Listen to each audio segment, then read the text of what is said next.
여러분 안녕하십니까, 박상규입니다. 이 방송은 유튜브 KTV 뉴스에서도 실시간으로 보실 수 있습니다. 프란치스코 교황이 88세를 일기로 선종했습니다. 교황이 남긴 업적과 한국과의 인연, 장례식 절차와 후임 교황 선출 절차인 콘클라베 등에 대해 자세히 알아봅니다. 미국과의 관세 협상을 앞두고 철강업계의 오랜 경쟁자인 현대차그룹과 포스코가 트럼프발 관세에 대응하기 위해 손을 맞잡았습니다. 역시 자세한 협력 내용 전해드리겠습니다. 시시각각 다가오고 있는 인구 절벽에서 벗어나기 위해 정부와 지자체가 생활 인구를 늘리기 위해 부심하고 있습니다.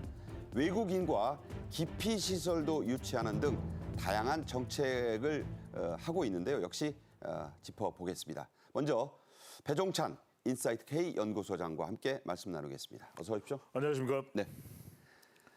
최초의 남미 출신입니다. 물론 이탈리아인이었죠.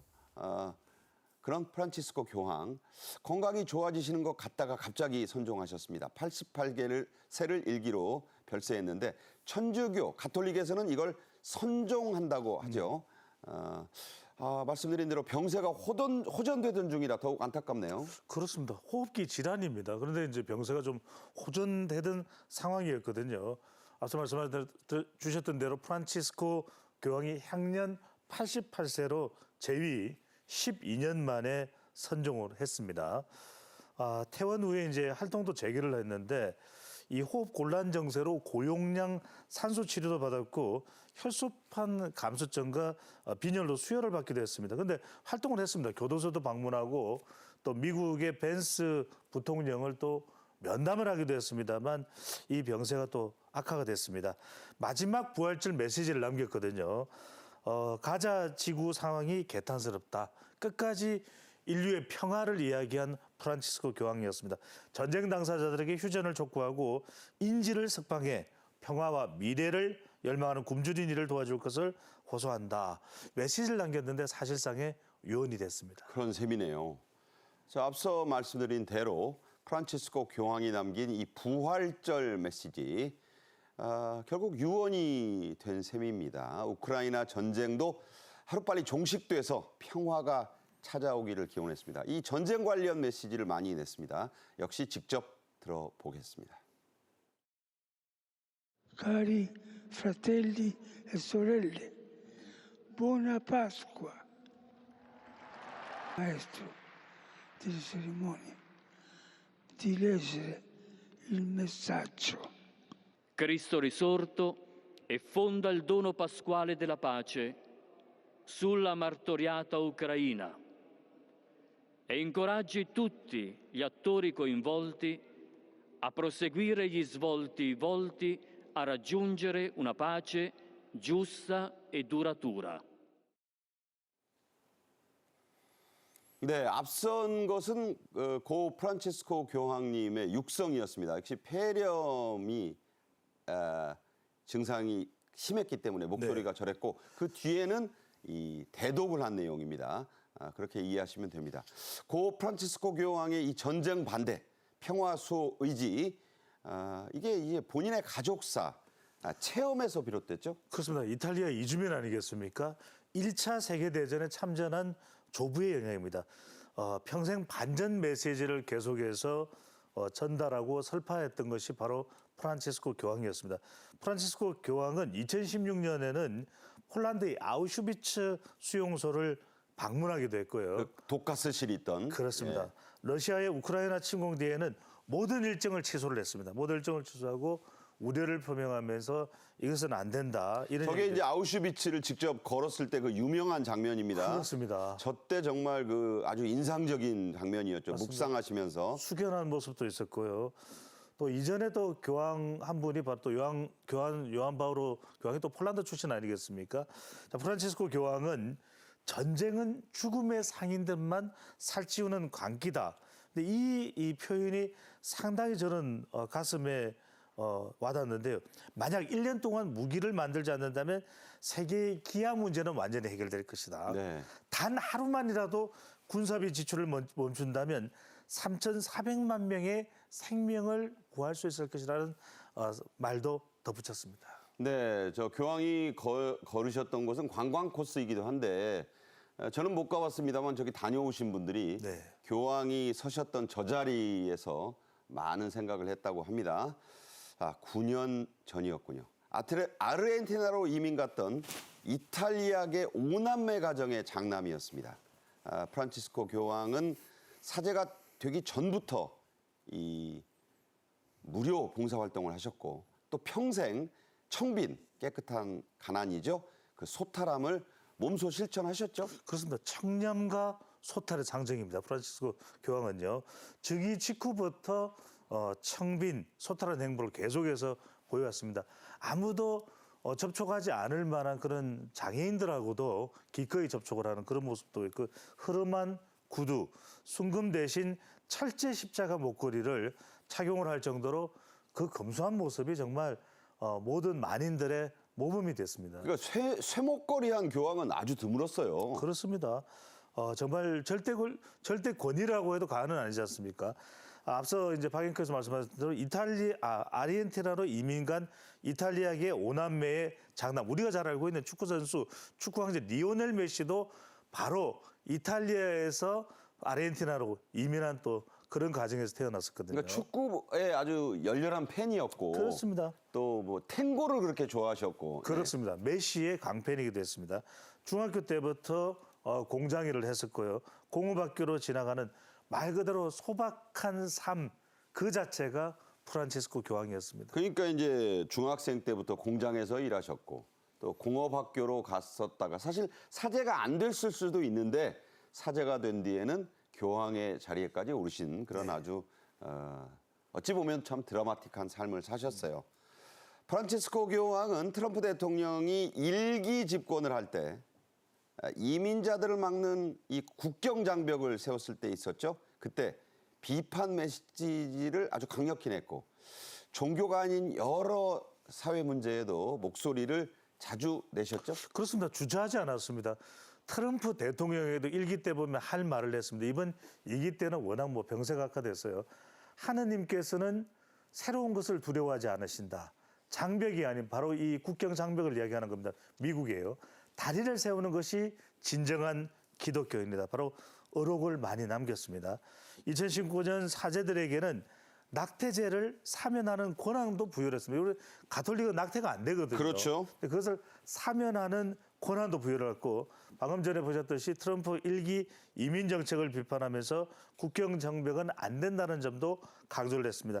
빈자의 성인, 약자의 대변인, 정말 문학성 짙은 어록들을 많이 남겼는데 우리 한국인에도 2017년에 이런 말을 남겼습니다. 한국인에게 평화와 형제간 화해라는 선물이 주어지길 끊임없이 기도하고 있다. 네. 우리나라에 오신 교황이 두 분 있는데 그 두 번째 교황이 바로 프란치스코 교황이었습니다. 그 이전에는 요한 바오로 2세셨죠. 2014년이었습니다. 8월에 방문하셨는데 가장 먼저 찾은 곳 충청북도 음성의 꽃동네였습니다. 영상 보시죠. 네, 그때 오셔가지고 이 방탄차를 안 탔어요. 저렇게 열린 공간에 차를 타서 경호상으로도 아주 위험했는데 직접 저렇게 어린이에게 입을 맞추시기도 하고 저분이 또 내리셔서 경차도 타셨어요. 그렇습니다. 그림에는 안 나오지만 대단히 파격적이고 소탈한 행보를 하셨고 네. 꽃동네에 가서 저렇게 이 몸소다 어루만지고 저게 엄청난 영광이거든요. 가톨릭 신자에게는 그야말로 교황의 그 손에 입을 맞추고 그 머리로 이게 축복을 받는 거는 대단한 일이었는데 일일이 그렇게 하셨습니다. 이 방한했을 때 평범한 동네 빵집도 가셨어요. 네. 제가 어느 빵집에 들어갔더니 프란치스코 교황빵을 팔았어요. 그래서 이거 이렇게 하면 돼요. 주인 보고 그랬더니 진짜 오셨거든요. 그래서 봤더니 진짜 프란치스코 교황이 드셨던 빵이었습니다. 그래서 사서 먹었는데 이게 저렴하면서도 맛이 참 좋았습니다. 말씀드린 대로 한국을 찾은 두 번째 교황이었죠. 그렇습니다. 그 빵에 또 마음이 담겨 있는 거 아니겠습니까? 2014년 세월호 사고 참사 직후에 방한을 냈던 것이 프란치스코 교황이었습니다. 8월에 방한을 했는데요. 폴란드 출신인 요한 바오로 2세에 이은 두 번째 교황의 방한이었습니다. 4박 5일 동안 방한하면서 앞서 말씀드렸던 대로 꽃동네도 방문을 했었고요. 또 빵집도 찾기도 했고 즉위 후에 세 번째 방문지로 한국을 선택했고 아시아국에서는 최초였습니다. 방금 본 게 그 지체가 좀 정신부자유 그 지체 어린이를 직접 또 이렇게 축복해 주신 장면에서 아주 그 감명이 깊었죠. 그렇습니다. 어떤 다른 교황보다도 어려운 약자의 편에 서서 마음을 전달해 준 분이 프란치스코 교황이었고요. 또 한국 차를 그렇게 좋아한다고 합니다. 네. 한국 차를 좋아하고 앞서도 보셨습니다만 방탄차 대신 준중형차 바로 한국 차입니다. 한국 추기경 4명 중 2명을 선임했는데 실제로 세계 가톨릭 이 젊은이들의 신앙 대축제 세계 청년대 이거 굉장히 중요하고 큰 행사거든요. 2027년에 열리는데 한국으로 선정했습니다. 그래서 오신다고 그랬는데 그렇습니다. 그것도 교황의 마음입니다. 한국을 사랑해도 너무 사랑했습니다. 그러니까 두 분의 추기경을 서임했고 이제 2027년에 오신다고 했는데 그 이제 약속했으니까 차기 교황이 오시게 됐습니다. 이 차기 교황을 뽑는 콘클라베 이게 이 라틴어로요. 콘은 함께란 뜻이고 클라베는 열쇠란 뜻입니다. 함께 열쇠로 문을 잠그고 들어가서 회의를 한다. 추기경 비밀 회의를 말합니다. 이 장례식 절차가 끝난 지 4주 혹은 15일부터 이게 관행이 있는데 그렇게 실시가 됩니다. 자, 절차 매우 특이하죠? 그렇습니다. 그렇게 하는 이유는 외부와의 접촉을 완전히 끊어버리는 겁니다. 통화 안 됩니다. 인터넷 접촉 안 됩니다. 그래서 방금 전에 말씀하셨던 대로 장례식 콘클라베 바로 이것이 콘 함께 클라베 열쇠를 잠근 방에서 투표로 후임을 선출하는 것입니다. 함께 열쇠로 잠근 방에서 3분의 2 득표자가 나올 때까지 계속 투표를 합니다. 끝까지 또 하고 또 하고 또 하게 되는 겁니다.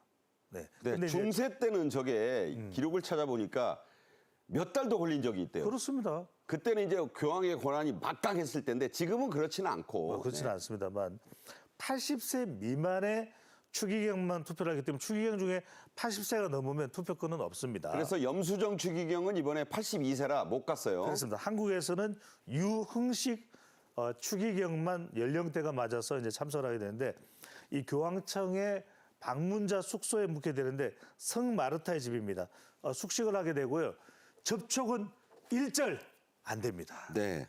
자, 교황 선출을 알리는 방식도 특이하지요. 12년 전에 저는 그걸 봤고 최근에 공교롭게도 최근 개봉된 영화 콘클라베, 이름이 그래요. 여기에도 그 절차가 자세히 나왔습니다. 자, 소개를 좀 해주시죠. 그러니까요. 이 투표에 참여하는 추기경들 모두가 교황 후보입니다. 그러니까 자기 이름 적어내도 자기 돼요. 이름 적을 수도 있어요. 그리고 옆 추기경한테 나 좀 찍어줘. 이렇게 할 수도 있습니다. 그래서 상당히 이 부분이 안에서는 긴장감이 감돕니다. 염수정 추기경은 투표권이 없다는 말씀드렸죠. 콘클라베에 이제 불참을 하게 됩니다. 최근 100년간 이제 콘클라베가 7번 있었는데 모두 나흘 내에 종료가 됐습니다. 그러니까 교황만 하니까. 그렇습니다. 세속의 왕까지 겸할 때는 저게 몇 달도 걸렸어요. 그러니까 이제 이 종교적인 상징적인 의미가 있는 교황이기 때문에 나흘 내로 이제 종료가 되는데 차기 교황이 정해지면 여러분들 잘 들으십시오. 정해지면 굴뚝에서 흰 연기, 안 정해지면 굴뚝에서 검은 연기가 저렇게 나옵니다. 저거 예. 이제 12년 전 모습이었는데 검은 연기 몇 번 나올 거예요. 그렇습니다. 네, 뭐 모르겠습니다. 이틀 안에 결정될지 나흘 안에 결정될지. 또 그렇습니다. 이게 보수파 백인 교황이 이제 여러 명의 후보가 있는데 필리핀에도 있고 아시아계에도 있기 때문에 그렇죠. 이번에야말로 한번 최초의 유색인종 교황 나오시는 거 아니냐. 어떨까요? 최초의 유속 인정 교황이 나올지 여부가 세계적인 이제 관심이 되거든요. 아직까지는 잘 모르겠습니다. 전임 두 교황은 2일 만에 선출이 됐는데 파롤란 에르데 이번에 밀러가 이제 세 사람이 저분은 이제 백인이고 유력한 후보입니다. 유력해요. 근데 예, 이제 예. 필리핀 추기경도 계시고 아프리카 추기경도 있어서 있긴 있습니다. 네. 네. 아시아계가 한 17명 추기경이 된다니까 유럽이 21명이거든요. 그렇습니다. 이 표가 어떻게 될지도 관심사입니다. 이게 우리가 세계적인 이 월드컵도 그렇고 올림픽도 그렇고 돌아가면서 순회 교체되듯이 좀 아시아계가 또 유색 이 교황이 언젠가는 나오지 않을까라는 생각을 해봅니다. 네. 하나님이 꼭 백인이고 예수님이 꼭 백인이라는 것에도 요새는 의문이 제기되고 있습니다. 본 사람은 아무도 없지요. 다음 주제로 갑니다. 한미 관세 협상이 곧 미국에서 열립니다. 상호 관세는 7월까지 유예돼 있지만 미국으로 가는 철강 고관세는 지금도 부과가 되고 있습니다. 철강업계의 오랜 경쟁자죠. 현대차그룹, 포스코가 이번 트럼프발 관세 폭탄 앞에서는 손을 잡았어요. 그렇습니다. 5월 동주로 손잡는 게 아니라 윈윈 전략입니다.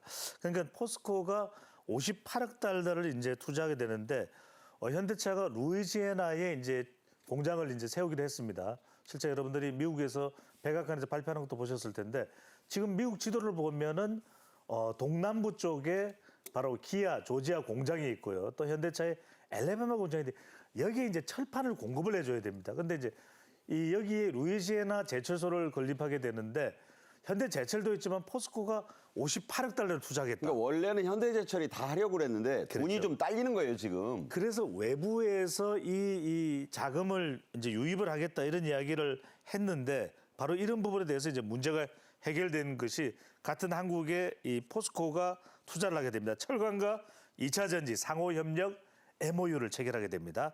미국 루이지애나 제철소에 58억 달러를 이제 공동 투자하게 되는 것인데요. 얼마를 포스코가 할지는 아직 발표는 안 됐어요. 최종 확정은 안 됐습니다. 지분은 아직 확정은 안 됐습니다. 270만 톤 규모의 전기로 제철소입니다.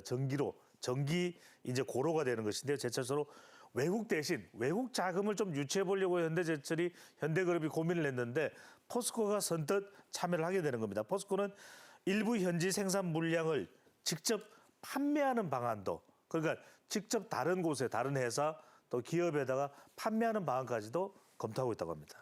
자, 이 두 회사는 사실 앙숙이었어요. 포스코 입장에선 자동차가 주력이었던 현대차 그룹이 철강업에 뛰어들 때부터 사이가 별로 안 좋았죠. 소송전도 벌였고 그 역사를 좀 짚어주세요. 그렇죠. 포스코로서는 얄미웠겠죠. 왜냐하면 차만 만들면 되는데 철판은 우리가 공급해 줄 텐데 자체적으로 하겠다고 나선 겁니다. 그러면서 현대차가 철강 자체 조달 움직임으로 포스코가 그럼 우리 공급 거부하겠다 이렇게 좀 앙숙 관계가 만들어지던 시절도 있었습니다. 2004년에 현대제철이 이제 인수를 해서 말 그대로 현대제철을 하게 됩니다. 당시에는 이제 INI 스타일 한보 아시잖아요. 그렇죠? 한보, 예. 그렇죠. 그래서 한보 이제 철강이 저렇게 변한 거예요. 맞습니다. 포스코 독점되는 제철 이 분야에 뛰어든 겁니다. 그러다 보니까 고강도 강판 기술, 이거 여러분들이 들어봐도 고강도 강판 성형 기술, 핫 스탬핑을 놓고 이거 우리 기술 나간 거 아니야 이러면 특허 소송전까지도 벌어졌어요. 그때 이제 재판 싸움 했죠. 그렇죠. 그러니까 라이벌이자 실리를 위해서 이번의 경우에는 이제 손을 잡았다 그러는데 이런 경우에 여러분들 영어 합성으로 프렌드와 에너미가 합쳐진 프레너미. 예, 적이자 친구예요. 그렇습니다. 저는 저기자 친구인데 우리 사회에서 사실 이런 관계 많지 않습니까? 네. 결론적으로는 잘 되지 않았나 싶은 생각이 듭니다. 네. 자, 이렇게 싸웠던 두 라이벌이 손을 굳게 잡은 건 뭐 이 약점과 강점을 좀 보완해서 트럼프발 관세 폭탄의 피해를 좀 최소화해보자 이거 아니겠습니까? 그렇죠. 이른바 누이 좋고 매부 좋은 겁니다. 그러니까 이제 포스코도 미국 현지 좀 진출을 해보려고 했는데 워낙 철강 관세 이야기 나오니까. 그런데 단독 진출하기가 선뜻 내키지가 않았던 겁니다. 이게 간단치가 않았던 겁니다. 그래서 포스코가 엘라바마 공장을 설립을 검토했는데 높은 인건비에 포기를 하죠. 그래서 포스코홀딩스는 현금성 자산이 6.7조 원으로 현대제철 1.3조 원보다 그 뭐 5배 가량 많습니다. 포스코 지주가 돈이 워낙 많아요. 많아요. 그러니까 훨씬 더 투자하기에 좋은 조건을 갖추고 있는 것이 바로 포스코입니다. 미국 시장 진출도 해야 되죠. 그냥 혼자서 단독 진출하는 것보다 이렇게 공동으로 하는 것이 여러 가지 리스크도 줄일 수 있는 우회적으로 진출할 수 있는 좋은 방법이기도 합니다. 현대제철도 좋은 게 뭡니까? 중국의 저가 공세를 떨쳐낼 수 있죠. 또 자금이 없는데 또 이 크게 자금을 줄이 대어줄 수 있는 포스코가 같은 나라 회사니까 큰 손에 단비가 되는 효과가 있습니다. 네, 지금 건설 경기도 안 좋고 하니까 윈윈 하자는 거죠. 그렇습니다. 누가 말리겠습니까? 예. 잘 되길 바랍니다. 자, 이제 그 협상단 얘기를 좀 해볼게요. 최상목 경제부총리가 이제 미국으로 갑니다. 그래서 미국과 관세 통상 협상에 들어가지요. 안덕근 정부 협상단장은 가 있습니다. 트럼프 행정부는요, 관세율만 내놓을 것 같지 않고 그 협상만 하는 게 아니라 불쑥 또 트럼프 대통령 나타나서 방위비 얘기도 할 가능성이 있어요. 자, 그러면서 미리 또 트럼프 대통령이 SNS에 글을 올렸습니다. 비관세 장벽을 8가지나 나열을 했어요. 이게 우리도 좀 관련이 있는 거 아닙니까? 그렇습니다. 그러니까 우리가 가지고 있는 제도 중에서 8가지를 비관세 장벽 아니냐. 여기서는 분명히 우리가 설명할 부분도 있습니다만 지적재산권 문제, 그다음에 부가가치세, 또 수출, 정부 보조금이 있지 않느냐, 산업보호용 농업기준, 또 특히 주목하는 것이 바로 환율 조작입니다. 우리 아니지만 네. 미국은 그렇게 생각합니다. 원가 이하의 덤핑을 한다. 또 관세를 회피하기 위해서 화물을 다른 곳으로 실어 나른다, 환적한다. 또 보호적인 그런 기준을 적용하고 있다. 이 8가지를 일단은 트집을 잡고 있는 겁니다. 그래서 트럼프 대통령이 SNS의 8가지 비관세 장벽은 부정행위다 이렇게 명시를 하고 있는데 다분히 이걸 먼저 공개한 것은 협상 전략으로 보입니다. 그래서 특히 이제 환율 조작에 방점을 찍고 있는데 관세 부과의 근거로 환율 조작을 강조하는 게 뭐냐면 이것 때문에 봐라, 이 미국의 대미 흑자를 많이 올리고 있다. 원달러 환율 고공행진을 하게 되니까 원화 가치 하락에 이게 자동적으로 이렇게 됐을 리가 없다. 우리는 억울해요. 네, 그거 우리는 아닌데. 억울하죠. 우리는 아닌데 이거 분명히 한국에서 뭔가 물밑에서 안 보이는 그런 조작이 있는 거 아니냐. 이렇게 의심을 하고 있는 그런 상황입니다. 네, 상황이 지금 이런 가운데 우리가 어려운 이제 첫 협상에 들어갑니다. 트럼프 대통령은요, 우리나라의 부가가치세도 이 문제를 삼고 나섰습니다. 왜 또 이걸 문제 삼는 거죠? 왜냐하면 미국에서 비슷한 성격을 가지고 있는 것에 비하면 우리가 높기 때문입니다. 그러니까 상호관세는 우리가 거의 98% 이상 자유무역협정이니까 없는 거죠. 그러니까 뭘 트집 잡느냐. 야, 니들 10% VAT 부가가치세 부과하지 않아? 그래서 이걸 비관세 주요 장벽으로 지목을 하는 겁니다. 그러니까 자기네 판매세는 6.6%밖에 안 된다 그렇죠. 이거죠. 그러니까요. 우리는 10%고 미국은 판매세율, 세일즈 텍스입니다. 그래서 6.6%니까 바로 한국 많지 않느냐. 그리고 또 이제 다른 어떤 거냐면 농업, 기술 관련 규제도 비관세 장벽으로 언급을 하고 있고요. 트럼프는 그래서 이야기를 하는 트럼프의 이 목적을, 트럼프 대통령의 목적을 정확히 할 수 있다. 이거 다 피하고 싶으면 미국에다가 공장을 지으면 된다 이야기를 하는데 특히 이제 농업 관련해서는 우리 한때 뭐 광우병 때 이야기가 나왔던 거 있잖아요. 소고기의 원령 30개월 이상만 수입하는 것에 대해서 아니 30개월 미만도 수입 못할 게 뭐냐 이런 부분까지도 지적을 하고 있고 고정밀 지도 데이터를 우리가 내놓지 않고 있는데 우리는 사실 뭐 남북 간의 이런 관계 때문에 안 내놓는 그런 이유도 있고 자동차 배출 가서 사실 이것 때문에 미국 차량들이 우리는 배기가스에다가 이 자동차세를 부과를 하거든요. 그렇죠. 기준으로 네. 2000cc냐 1500cc냐 봐라 이것 때문에 배기 용량이 큰 미국 자동차가 한국으로 진출 못하는 거 아니냐 이렇게 자꾸 그 이유 때문 아니거든요. 네네. 그럼에도 불구하고 이런 부분에 대해서 우리가 대비할 필요가 있을 것으로 보입니다. 네. 미국은 지금 복싱으로 치면 견제구, 잽을 지금 엄청 날리고 있습니다. 이거 잘 막아야겠죠. 사실 트럼프 대통령의 고민은 딴 데 있습니다. 파월 연준 의장을 자르려 한다는 소문 때문에 지금 미국 주가가 또 폭락했거든요. 예. 그러면서 시진핑이 지금 전화를 먼저 해서 항복 선언을 좀 해야 될 텐데 좀처럼 전화 안 오고 답답합니다. 그러자 중국 한술 더 떠서 미국과 협상하는 나라들에게까지 으름장을 놓고 있죠. 이게 무슨 얘기냐면 미중 고래 싸움에 새우 등 아니면 좀 큰 국가면 돌고래 등 터질 판이다 이 이야기입니다. 그러니까 중국의 상무부 대변인은 미국이 계속해서 중국을 압박하니까 중국의 이익을 해치면 반격 조치할 것이다. 반격 얘기 나와요. 그렇죠. 벌써. 이렇게 얘기하는데 미국과 좀 우호 관계를 맺고 협상하는 국가들 중국 이익을 침해하면 보복하겠다. 이 이야기를 하고 있는데 미국 편들면 보복하겠다는 이야기인데 월스트리트 저널이 설명을 하고 있습니다. 트럼프 정부는 협상하는 이 나라들의 뭐 한국, 일본 또 영국 등에다가 중국산 수입을 축소해라. 중국산 사지 마라. 이렇게 요구할 것이다. 우리한테도 그럴 거란 거죠. 그렇습니다. 그러니까 베트남은 이미 눈치를 봅니다. 그래서 미국의 관세 폭탄에 중국산 제품이 이렇게 베트남으로 우회 수출되기도 하거든요. 이걸 이제 베트남에서는 차단하겠다는 이야기도 나옵니다. 네, 첩첩산중입니다.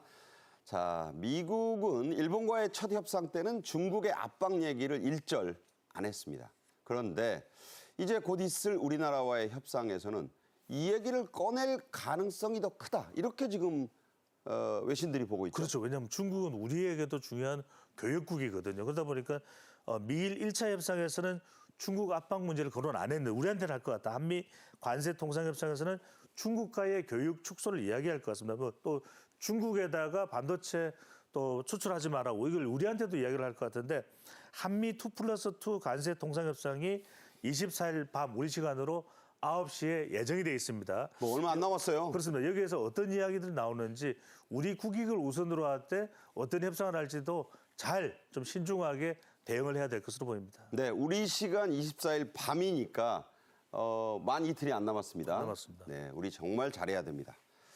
자, 이제 다음 주제로 가겠습니다. 결혼과 출산율이 반등 기미를 보였죠. 하지만 인구 절벽은 시시각각 다가오고 있는 시한폭탄 같은 존재입니다. 중앙정부는 물론이고 지방자치단체들도 이 절벽에 떨어지지 않기 위해 안간힘을 다하고 있는데요. 지금부터 이 얘기를 좀 집중적으로 해보겠습니다. 먼저 영상 보겠습니다.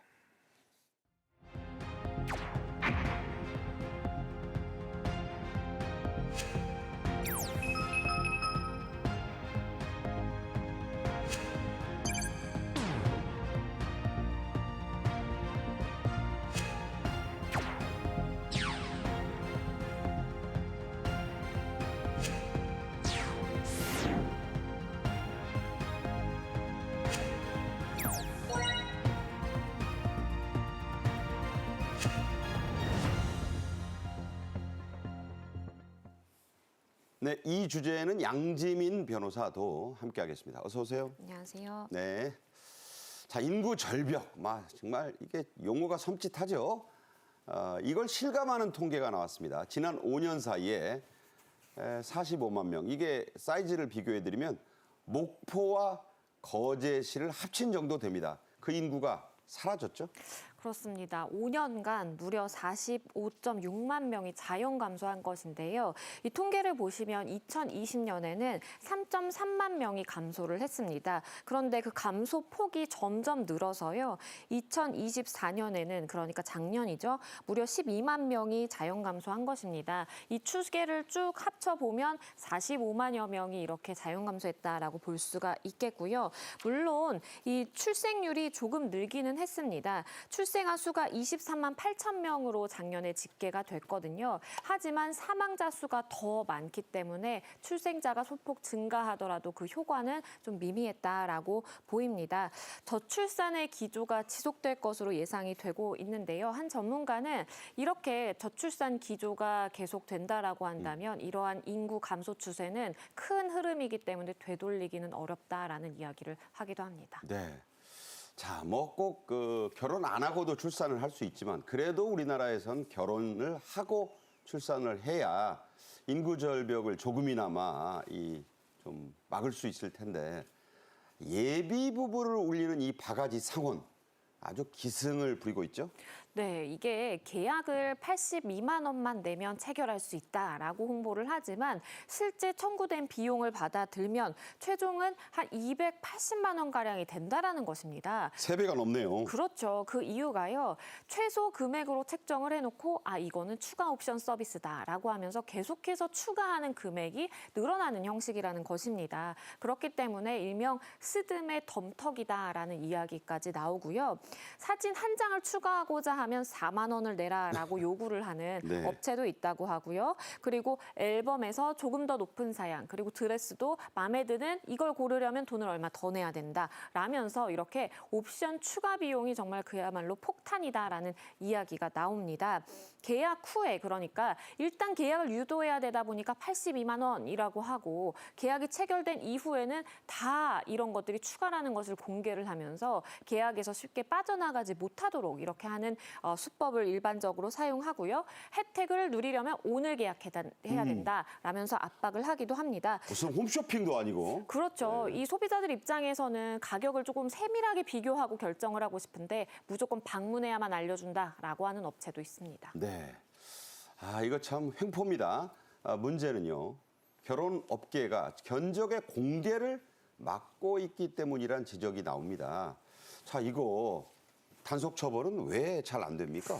이게 사실 이 온라인 업체의 견적을 이 외부로 유출한다라든지 아니면 커뮤니티에 올린다라든지 이러면 안 된다라는 근거 법률은 없습니다. 하지만 이 업체가 고객들과 계약을 체결하면서 그 계약 조항에 이러한 금액이라든지 어떠한 내용이 포함되어 있는지는 비밀 유지 의무를 지우는 거예요. 그러다 보니까 여기 사인한 이제 고객들 입장에서는 혹시나 내가 이걸 외부로 내용을 유출했을 때 법적인 시비에 말릴 수도 있으니까 주저하게 되는 것이고요. 그러다 보니까 수만 명이 가입한 결혼 이런 커뮤니티 카페에서도 가격에 대한 명시가 된 글은 찾아보기 굉장히 힘들고 네. 뭐 저렴하다, 가격이 좋다 이런 우회적인 표현을 통해서 이렇게 홍보라든지 추천이 이루어지고 있는 현실입니다. 이런 비밀 유지 계약 간행이 소비자들의 권리 위축에 한몫을 한다라는 우려가 나옵니다.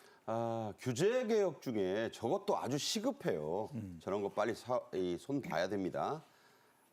급기야 정부가 나서서 이 표준 계약서를 만들었어요. 이 계약서 만든 건 좋은데 자, 이거 잘 지켜줘야겠죠?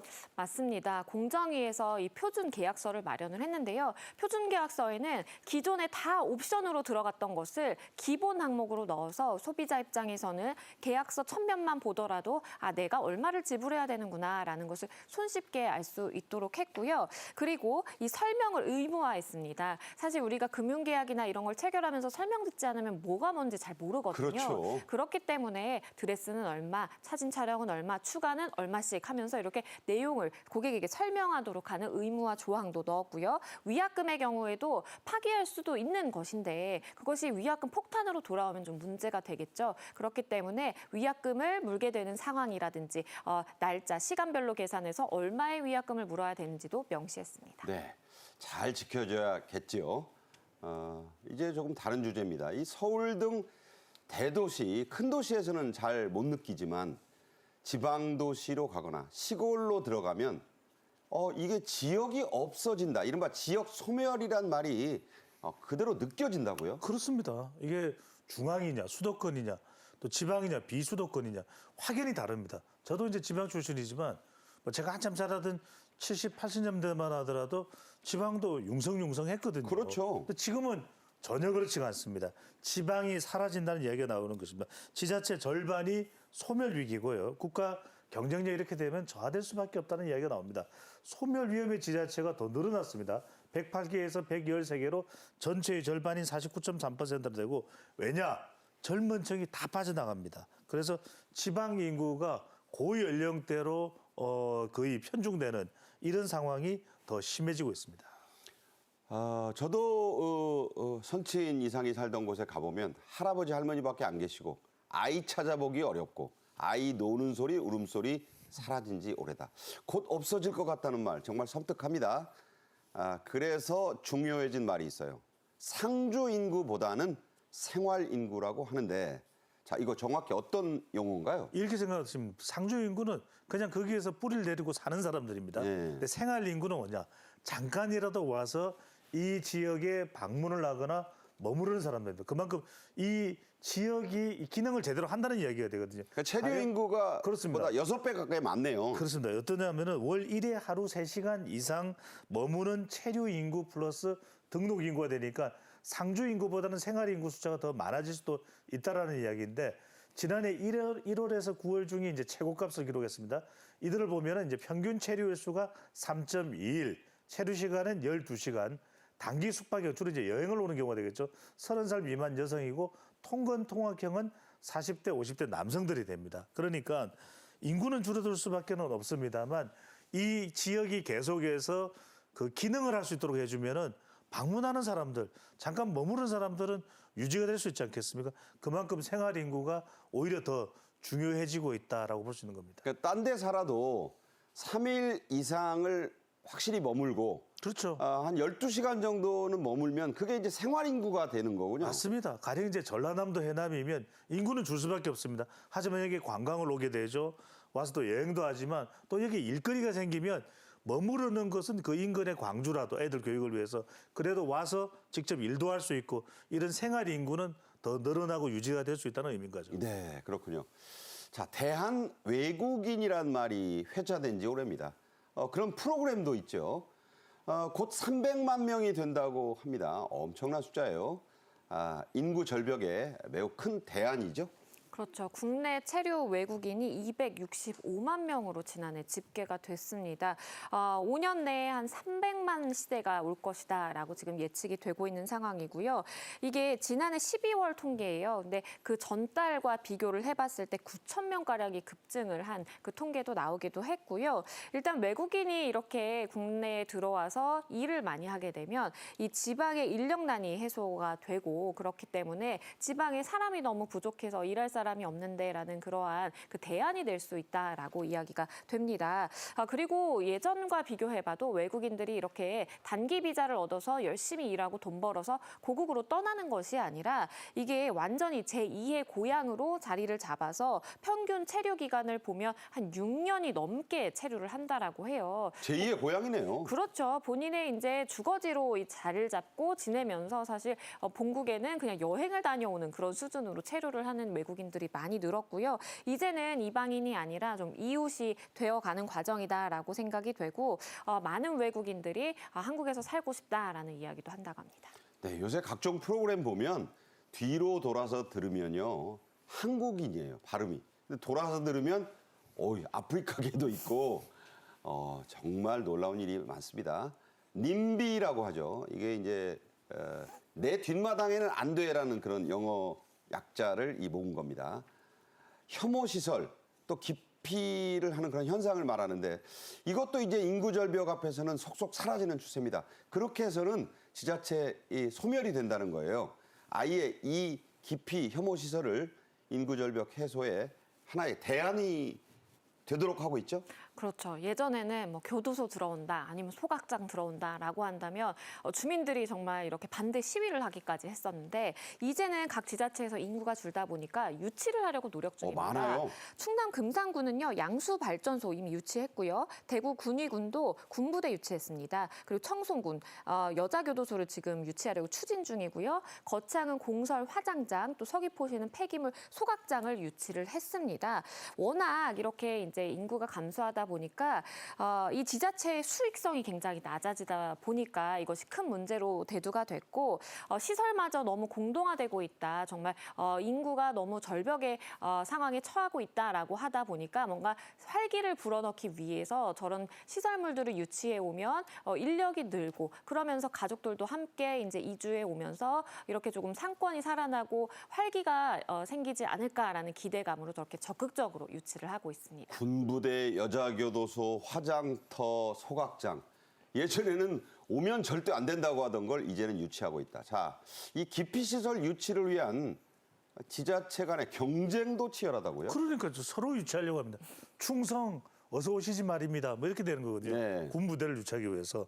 그래서 영천 또 상주, 군위 다 경북입니다. 근데 최종적으로는 군위에서 유치를 했는데 심지어 상주 같은 곳에서는 유림들 우리가 경상도 할 때 상자가 바로 상주입니다. 그렇죠. 근데 상주는 유림들이 도포를 입고 173m 상소문 퍼포먼스를 하는 겁니다. 군부대 우리가 유치하겠습니다. 영천의 경우에는 목사, 스님 등 종교계가 나서서 군부대를 유치하겠다. 종교계가 아예. 그러니까요. 네. 경남 거창의 경우에는 군립 화장장 유치를 놓고서 9개 마을이 경쟁을 하는 겁니다. 9개 마을, 9대 1이네요. 그러니까요. 충남 금산에서는 주민들이 양수발전소 유치 추진을 꾸리는데 이전에는 이런 것들은 이제 혐오시설이라고 했단 말이에요. 근데 이들이 이제 들어오게 되면 이제는 인구도 유치가 되죠. 유입이 되죠. 또 지역도 활성화될 수 있기 때문에 다들 유치 경쟁전에 뛰어들고 있는 상황입니다. 네, 지난번 그 경북 산불로 그 유명한 청송교도소까지도 불에 탈 뻔했었죠. 그런데 그 청송군 여자교도소를 오히려 유치해서 생활 인구를 늘렸다고요? 그러니까요. 이 청송의 경우에는 이미 교정시설이 4곳이 위치해 있는 곳입니다. 청송교도소 들어보셨을 텐데 이게 여자 교도소는 없었어요. 그러다 보니까 여자 교도소까지 우리가 유치를 해서 이 최고의 교정도시로 자리매김하겠다라는 생각이고요. 교도소가 이렇게 밀집해 있는 청송 지역을 가보면 실제 이 거주하고 있는 거주민들이 교도소에 일하는 사람이라든지 아니면 그 가족들이다라고 그러네요. 해요. 그래서 뭐 교정 가족이다라는 이제 이야기도 나오고요. 아무래도 교정시설이다 보니까 외지에서 방문을 합니다. 그렇죠. 면회를 하기 위해서. 연회. 그렇죠. 그래서 연 5천 명가량이 찾는 곳이다 보니까 지역 상권도 활성화되리라고 기대하고 있습니다. 네, 이제는 기피시설이 아니다. 자, 다음 주제입니다. 이제는 주민등록증이나 운전면허증만큼 필요해진 게 있죠. 바로 여권입니다. 그런데 불편한 게 많았어요. 이걸 좀 크게 개선합니다. 영상 보시죠. 아 맞다. 여권 재발급 받아야 되는데 시간이 없네. 꼭 구청에 가야 되나? 요즘 여권도 온라인으로 재발급 신청도 할 수 있는 거 몰라? 온라인 신청이 된다고? 응, 대신 온라인으로 여권 재발급 신청 시에는 직접 찾으러 가야 돼. 온라인으로 여권을 신청하는 경우 반드시 본인이 직접 기관을 방문해서 여권을 수령해야 하며 기존 여권과 신분증을 지참해야 합니다. 여권을 못 찾으러 올 것 같은데 어떡하죠? 걱정하실 필요 없으세요. 이제는 여권도 개별 우편 배송 서비스를 통해서 집에서 배송 받으실 수 있으시거든요. 네? 진짜요? 네, 맞습니다. 신청한 여권을 직접 방문하여 수령하기 어려운 경우에는 소정의 우편료를 내고 우편 배송을 신청할 수 있습니다. 단 여권을 직접 방문 신청한 경우에만 가능하며 온라인 신청의 경우 우편 수령이 불가능하고 시군구청 등 여권 사무 대행기관에서 수령해야 한다는 점 유념하시기 바랍니다. 네, 5월 1일부터입니다. 여권을 우편으로 받을 때 대리인이 받을 수 있게 되죠. 그렇죠. 미리 지정만 한다면 대리인이 수령할 수 있습니다. 오는 5월 1일부터 가능해지는 거고요. 기존에는 본인만 수령해야 됐기 때문에 이게 조금의 불편함이 있었어요. 그런데 가족이라든지 아니면 뭐 회사에서도 누구 지정인을 마련을 해놓는다면 그 대리인이 수령할 수 있기 때문에 훨씬 좀 편리해졌습니다.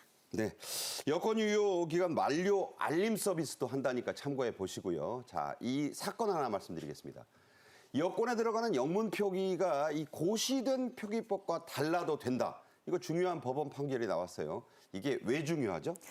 이게 이름과 이제 다른, 그러니까 우리가 일반적으로 쓰는 표기와 다른 표기를 해서 이게 거절이 됐던 적이 있었어요. 그러니까 부모님이 아이의 여권을 만들어주고 싶은데 태라는 이 영문 표기를 TA로 한 겁니다. 그랬더니 이제 안 된다. 이거 TA2로 해야 된다라고 해서 거부가 됐었는데 법원에 소송을 진행을 해보니까 법원에서는 TA도 괜찮다. 우리가 로마법으로 이렇게 쓰도록 표기식이 있는데 그 표기의 경우에는 가이드라인에 불과하고 실제로는 어떠한 범죄에 휘말릴 위험이라든지 어떠한 국가의 위신을 저해할 수 있는 그런 우려가 없다라고 한다면 충분히 변경이 가능하다라는 법원 판결이 나왔습니다. 네, 여권 영문 이름 가지고 그거 가지고 문제 삼을 수는 없다. 잘못 쓸 수 있잖아요, 영어인데. 잘한 겁니다, 저 판결은. 젊은 남성들에게 희소식이겠죠. 병역 미필자에게도 일반인과 같이 10년 복수 여권이 나온다고요? 네, 이것도 역시 5월 1일부터 변경이 되는 것입니다. 병역 미필자에게도 10년 복수 여권이 발급됩니다. 기존에는 5년 가능했거든요. 그런데 이것을 10년으로 늘려서 발급받을 수가 있는 것이고요. 일반인과 동일하게 발급한다라고 보시면 되겠고 병역 서류를 제출을 기존에 했었어야 됐는데 그러한 서류를 제출할 필요 없이 여권 신청이 가능하고요. 연 17만 명의 혜택을 볼 것으로 기대하고 있습니다. 네, 이게 이제 저렇게 간편해지면 혜택이 많네요. 17만 명. 자, 그런데 주의할 거 하나 있습니다. 해외여행을 가려는 병역 미필자 반드시 신고할 게 있죠? 그렇죠. 미필자의 경우에는 출국 전에 병무청에 이 국외 여행 허가를 받아야만 합니다. 그래서 여권은 10년짜리 발급 가능하지만 서류 제출 없이도 가능하지만 반드시 나가기 위해서는 허가를 받아야 된다라고 보시면 되겠고요. 만약에 무허가 출국한다라든지 아니면 기한 내에 미귀국했을 때에는 여권을 반납해야 되는 일이 생길 수도 있습니다. 만약에 이러한 여행 허가를 연장하고 싶다라고 한다면 허가 만료 15일 전까지는 신청을 해주셔야 되고요. 24세 미만 미만 출국자의 경우에 만 25세 1월 15일까지 연장 신청 반드시 해야 됩니다. 네, 다시 한번 말씀드립니다. 24살 미만인 출국자, 25살 1월 15일까지 연장 신청해야 되니까 해당하시는 분들 잘 살펴보셔야 됩니다. 지금까지 배종찬 소장, 양지민 변호사와 함께 말씀 나눴습니다. 잘 들었습니다. 고맙습니다. 고맙습니다. 날이면 뭐 날이 아닌 날이 없죠. 오늘은 4월 22일입니다. 정보통신의 날입니다. 고종대로 거슬러 올라갑니다. 1884년 4월 22일. 지금 서울 조계사옆에 가면 조그만 건물 하나 있어요. 우정총국입니다. 여기서 갑신정비어도 일어났죠. 그게 세워진 날이 정보통신의 날입니다. 알면서 빛나게 된 우리의 IT, 그날로부터 시작됐구나. 되새겨보시는 하루 되셨으면 좋겠습니다. 고맙습니다.